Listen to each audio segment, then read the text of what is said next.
माझ्यासोबत वाढवण महामोर्चाचे सगळे मोठे नेते लोक आहेत, मंडळी आहेत, काही समाजसेवक आहेत, काही फिशरमॅन असोसिएशनचे आहेत, मला लोकशाही होत्या सर्व खूप मोठ्या जनसमुदायाच्या दृष्टी काय सांगाल सर? वाढवण बंदर खूप मोठा आहे म्हणून लोक मोठे संख्येने आलं. वाढवण बंदर आमच्या दृष्टीने एक राक्षस आहे.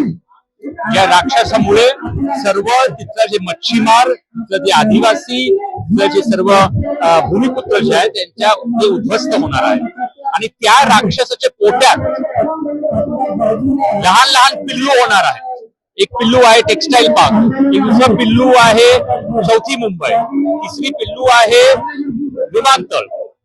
राक्षस आहे कारण त्या राक्षसामुळे तिकडचे जमीन, तिकडचे जंगल, तिकडचे समुद्र सत्यानाश होणार आहे. आणि म्हणून लोक इथे मोठ्या संख्येने आलेला की वाढवण बंदर नकोच नको, वाढवण बंदर कॅन्सल रद्द केलं तर बाकी सर्व आम्हाला जगू द्या हे सांगायला आम्ही इथे आलो. माझ्याबरोबर समाजसेविका महाजन काही काय सांगाल? आज तुम्ही आदिवासी लोकांमध्ये काम करताय, मच्छीमार लोकांमध्ये करताय, लोकांचा विरोध दिसतोय. नाही, या सरकारला शेतकरी, शेतमजूर, मच्छीमार यांच्या जगण्याशी काही देणं घेणं नाही. त्यांच्या रोजगारासाठी सरकार काही करायला तयार नाही, त्यांच्या व्यवसायाला संरक्षण द्यायला तयार नाही. मग त्यांची नैसर्गिक संसाधनं काढून घ्यायचा अधिकार दिला कोणी? आणि एवढ्या मोठ्या प्रमाणात आता सागरमाला प्रोजेक्ट चालू आहे किंवा सगळ्या कोस्टल एरियामध्ये वेगवेगळे प्रकल्प येतात, पेट्रोकेमिकल झोन्स येत आहेत, वाढवण बंदर येत आहे, आमच्याकडे बल्ड्रग्स फार्मा पार्क येत होता. तर याच्यामध्ये सरकारला प्रश्न विचारला पाहिजे की तुम्हाला हा देश जगवायचा आहे की नाही? जे निसर्गावर जगणारे समूह आहेत, पिढ्यानपिढ्या त्यांनी राखला आहे निसर्ग, त्यांचे अधिकार हिरावून घेऊन तुम्ही कसं काय राष्ट्राचं हित साधणार आहात? सबका विकास असा जर नारा आहे त्यांचा, त्या सब मध्ये कोण येतं? त्यामध्ये आदिवासी, मच्छीमार, शेतकरी येत नाहीत का? आणि राष्ट्र कोण आहे?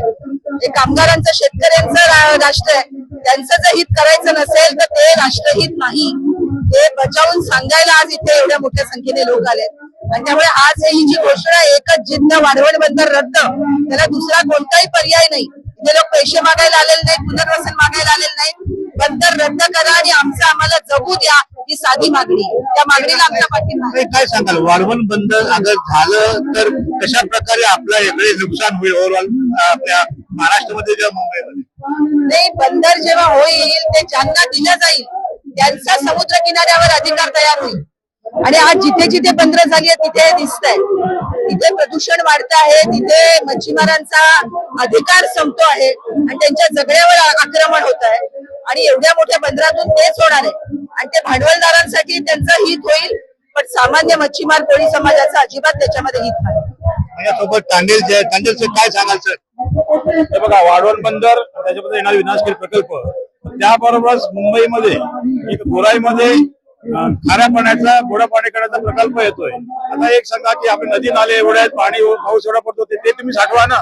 तुम्ही एवढं पाणी येऊन 10% पाणी पण मिळणार नाही. सर्व फार जे काही निघेल ते समुद्रात पडणार, म्हणजे समुद्रामध्ये प्रदूषण होणार. आणि तसेच मुंबई कपडे येथे यांनी 30 एकर मध्ये मरीना पार्क आणायला लावलेला आहे. आता ते 350-400 तिथे बोटी आहेत. त्या भागाचं पूर्ण रिक्लेमेशन करून असं जर करणं असेल तर पूर्ण मच्छीमार उद्ध्वस्त होणार आहे. त्यामुळे सरकारचं काय चाललंय हेच आम्हाला कळत नाही, अशी आम्हाला सांगायची वेळ आलेली आहे. सुनीलभाई काय सांगाल, आज आपले मत्स्यमंत्री स्वतः नितेश राणे त्यांच्याकडे तुम्ही काही घेऊन गेलात का अशा मागण्या? काय मत्स्य व्यवसाय मंत्री काय ऐकायलाच तयार नाही, ते त्यांचंच खरं सांगतात. ते तर दमबाजी करतात. त्यांना वाटलं मच्छीमार असेच कायदा कानून माहिती नाही. पण त्याला तुमच्या माध्यमातून सांगू इच्छितोय की तुमचा पहिला रोल असला पाहिजे. 10,000 बोटे आहेत,